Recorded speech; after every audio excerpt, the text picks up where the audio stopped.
खाना खाने के बाद तुरंत मीठा खाने का मन करता है, पेट निकल रहा है, भाई हमें तो एनर्जी ही नहीं रहती है, बड़ा लो एनर्जी फील होता है, कुछ करने का मन नहीं करता। या फिर प्री डायबिटिक स्टेज में आ गए हो, आपका ब्लड शुगर उस तरफ बढ़े जा रहा है। तो देखिए, ये डायबिटीज़ के शुरुआती लक्षण हो सकते हैं, लेकिन आज मैं आपको ये कहना चाहूँगी कि डायबिटीज़ आपको एक दिन में नहीं होता है। इसके लिए बहुत लंबे समय से शरीर के अंदर कंडीशंस बनती हैं, तो हम उसको रोक सकते हैं, रिवर्स कर सकते हैं। आइए आज हम इंसुलिन रेजिस्टेंस को कैसे कंट्रोल करें, क्या टेक्निक है, पहले तो हम समझेंगे और फिर उसको इम्प्लीमेंट करेंगे।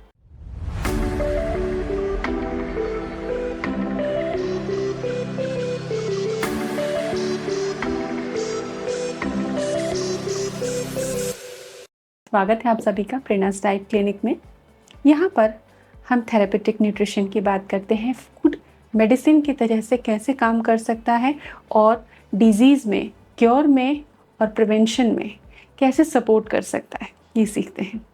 चैनल सब्सक्राइब करें। आइए हम वीडियो की ओर बढ़ते हैं। Welcome again. अभी जिन लक्षणों की हमने बात की, वो सारे लक्षण इंसुलिन रेजिस्टेंस के हो सकते हैं, लेकिन ये एक दिन में नहीं बनते, बनने में बहुत लंबा समय लगता है।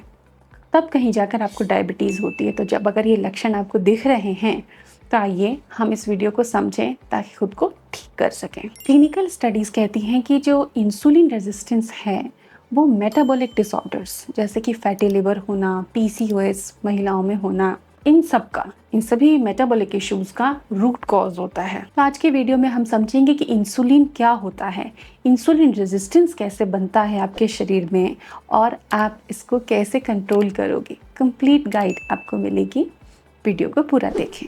चैनल के अदर वीडियोस भी आप देखें, वो भी आपकी सेहत के लिए बहुत ही पॉजिटिव इंफॉर्मेशन आपको देंगे।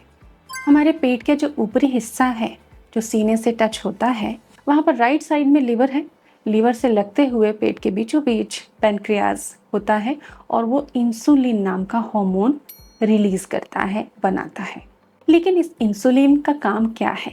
देखिए, हमारे शरीर की हर एक कोशिका को जो भी हम खाते पीते हैं, एनर्जी होती है, ग्लूकोज के फॉर्म में पहुंचाना होता है। तो सेल्स अगर ताला हैं तो इंसुलिन उसकी चाबी है कि जब वो चाबी लगती है तो ग्लूकोज सेल्स के अंदर जाता है। सेल्स के अंदर ग्लूकोज पहुंचाने के लिए इंसुलिन की आवश्यकता होती है। लेकिन अब ये इंसुलिन रेजिस्टेंस क्या होता है? तो जब कोशिकाएं, आपके शरीर की कोशिकाएं इंसुलिन को रिस्पॉन्ड करना बंद कर देती हैं और ग्लूकोज नहीं ले पाती, तो शरीर में इंसुलिन का स्तर बढ़ता चला जाता है। जब सेल्स इंसुलिन को रिस्पॉन्ड नहीं करती हैं, तो जो सेल्स हैं उसमें ग्लूकोज ज़्यादा नहीं है, तो खून के अंदर शुगर, ग्लूकोज शुगर ही है, उसका मात्रा बढ़ता जाता है और बॉडी को सिग्नल्स जाते हैं कि ब्लड में शुगर ज़्यादा है, तो बॉडी इंसुलिन रिलीज़ करती है ताकि वो सेल के अंदर जा सके। लेकिन प्रॉब्लम यहाँ नहीं है, प्रॉब्लम ये है कि सेल्स जो हैं इंसुलिन को रिस्पॉन्ड नहीं कर रही हैं, इंसुलिन रेजिस्टेंस की स्थिति बनी हुई है और ऐसे कंडीशन में आपके बॉडी में इंसुलिन अत्यधिक मात्रा में बनता है, हाइपर इंसुलिनीमिया जिसे हम कहते हैं, और धीरे धीरे करके ये प्रॉब्लम डायबिटीज़ में कन्वर्ट हो जाती है। तो यहाँ पर अगर हम देखें तो प्रॉब्लम शुगर नहीं है, प्रॉब्लम है मैकेनिज्म में, रिस्पॉन्स का जो सिस्टम है उसके फेलियर में है, उसे हमको ठीक करना है। लेकिन ठीक तो तब करेंगे ना जब हमें इसका रूट कॉज पता होगा कि ये हुआ क्यों था, इंसुलिन रेजिस्टेंस सेल्स को क्यों हुआ, ये सडन ऐसा क्या हो गया। आइए उसे समझते हैं। तो रूट कॉज बता दूं, जो कि हमारी आजकल के ज़माने में खान पान, रहन सहन के तरीक़ों की वजह से है। रिफाइंड कार्ब्स हमारे फूड में, हमारे डाइट में ज़्यादा होना, जैसे कि ब्रेड, पिज़्ज़ा, बर्गर, जो भी प्रोसेस चीज़ें, मैदा। अब जो पिज़्ज़ा बर्गर नहीं खाता वो मठरी खा लेता है, वो समोसा खा लेता है। तो मैदा का इस्तेमाल डाइट में ज़्यादा होना, वाइट शक्कर का इस्तेमाल डाइट में ज़्यादा होना। अब आप कहेंगे कि ये चीज़ें तो पहले भी खाया करते थे लोग, शक्कर कब नहीं खाती थी? शक्कर हम बहुत समय से खाते आ रहे हैं, लेकिन तब की लाइफस्टाइल डायनामिक थी, बहुत एक्टिव हुआ करते थे, फिजिकल जो वर्क है काफ़ी होता था। आज के टाइम में हम सेडेंट्री लाइफस्टाइल में हैं, बहुत सारी मशीनें हैं हमारे पास, कपड़े धोने की है, पोछा भी खड़े खड़े लग जाता है, इवन हमारे पास हेल्प होती है। जॉब के तरीके बदल गए हैं, आजकल बहुत ज़्यादा सिटिंग जॉब्स हैं, खेतों में आजकल कोई काम नहीं करता, स्पेशली शहरी लोग। और एक बड़ा ही अजीबोगरीब तोहफा आज के समय का वो है स्ट्रेस, इवन मैं कहूँगी क्रॉनिक स्ट्रेस। तो ये जो 3 फैक्टर्स हैं, ये एक बहुत बड़ा रूट कॉज है आपके शरीर में इंसुलिन रेजिस्टेंस पैदा करने का। ये सारी चीज़ें मिलकर, इवन ये जो 3 चीज़ें मैंने बताई, ये मिलकर ग्लूकोज मेटाबॉलिज्म को डिस्टर्ब कर देते हैं। और इन तीनों में से सबसे स्ट्रॉन्ग फैक्टर है आपका life style, sedentary life style.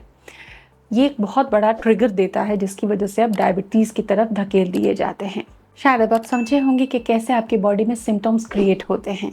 तो इंसुलिन रेजिस्टेंस के अर्ली वार्निंग साइंस क्या होते हैं? महिलाओं में अगर हम देखें तो उनमें पेट बढ़ने लग जाना। पेट बढ़ने लग जाए तो आपको अलर्ट होना पड़ेगा कि कहीं आप डायबिटीज़ की तरफ तो नहीं जा रहे, उसको कंट्रोल करना है और उसको ठीक करना होगा। शुगर की बहुत क्रेविंग्स आना और बराबर थकान बनी रहना, ये कुछ अर्ली साइन होते हैं, इनको आप कंट्रोल कीजिए। छोटे छोटे साइन नहीं हैं, ये धीरे धीरे करके एक बहुत बड़ा प्रॉब्लम आपके सामने लाकर खड़ा कर देंगे। चलिए अब समाधान करते हैं। तो सबसे पहले हम मेटाबॉलिज्म की बात करेंगे कि अगर आपको ये सिम्टम्स आ रहे हैं, शुगर क्रेविंग हो रही है आपको बहुत ज़्यादा, तो आप अपने खाने में प्रोटीन बढ़ाइए और फाइबर बढ़ाइए। देखिए इनसे फिलिंगनेस बढ़ेगी, सैटिस्फैक्शन जल्दी आपको मिलेगी, लॉन्गर सैटिस्फैक्शन रहेगी, मतलब तृप्ति जल्दी आपको आएगी। बहुत ज़्यादा आप नहीं खाएंगे या फिर क्रेविंग्स नहीं होंगी, तो फाइबर और प्रोटीन का कॉम्बो आपको हेल्प करेगा। जैसे कि स्प्राउट का मैं उदाहरण लूँ तो स्प्राउट एक अच्छा एग्जाम्पल है, बहुत सारे मिनरल्स का, डाइजेस्टिव एंजाइम्स का, फाइबर का, प्रोटीन का, कॉम्प्लेक्स का आपका। तो स्प्राउट का नाश्ता आपके लिए अच्छा है, भुने चने आपके लिए अच्छे हैं, मिलेट्स मोटा अनाज आपके लिए अच्छा है, लेकिन कोई भी हाई ग्लाइसेमिक फूड आपके लिए अच्छा नहीं है। इसलिए जो प्राकृतिक चीज़ें हैं वो आप खाइए, सब्जियां अच्छी मात्रा में खाइए। डिनर में सब्जियां थोड़ी सॉटे कर ली स्टीम करके, और थोड़ा सा पनीर ले लिया या थोड़े से मिलेट्स उसमें ऐड करके पुलाव सा बना लिया। तो इस तरीके की चीज़ें आपको खानी होंगी जो प्राकृतिक हैं, बिल्कुल देसी चीज़ें हैं, इनको आपको लेना होगा। कुछ हर्ब्स हैं, अगर ये चीज़ें आपको परेशान ज़्यादा कर रही हैं तो दालचीनी आपकी हेल्प करती है। दालचीनी की चाय आप ले सकते हैं, क्योंकि दालचीनी एक बहुत ही मैजिकल हर्ब है जो इस कंडीशन में बहुत ही मिराकुलस रिजल्ट देती हैं। इसके अलावा लाइफ स्टाइल फैक्टर्स की बात करें तो थोड़ा वापस अपनी जड़ों तक पहुँचना होगा और एक्टिविटी बढ़ानी पड़ेगी। ऐसा नहीं है कि सुबह 10 बजे ऑफिस डेस्क पर बैठ गए और रात 8 बजे तक आप बैठे काम कर रहे हैं तो आपकी बॉडी अच्छे से आपको रिस्पॉन्स करेगी। बॉडी को जो प्राकृतिक चीज़ें चाहिए वो उसको देना पड़ेगा। आपको फिजिकली एक्टिव होना पड़ेगा, सुबह एक्सरसाइज कीजिए, शाम को थोड़ा वॉक कीजिए, अच्छी डाइट लीजिए जो प्राकृतिक हो, प्रोसेस्ड चीज़ें मत खाइए, क्रेविंग्स हैं तो प्रोटीन बढ़ाइए, योगा करिए, पानी अच्छी मात्रा में पीजिए, नींद का जो आवर्स है उसमें कोई कॉम्प्रोमाइज़ आपको नहीं करना है। तो अगर ये 3 चीज़ें आपने ठीक कर ली, नींद, लाइफ स्टाइल और अपना खाना, तो आपका डायबिटीज़ काफ़ी हद तक कंट्रोल हो जाएगा। डायबिटीज़ में क्या खाना है, कुछ अमेजिंग फूड के बारे में मेरा पहले से ही एक वीडियो है, उसे आप पीछे जाकर प्लेलिस्ट में देख सकते हैं। Thanks for watching, hope it helps you.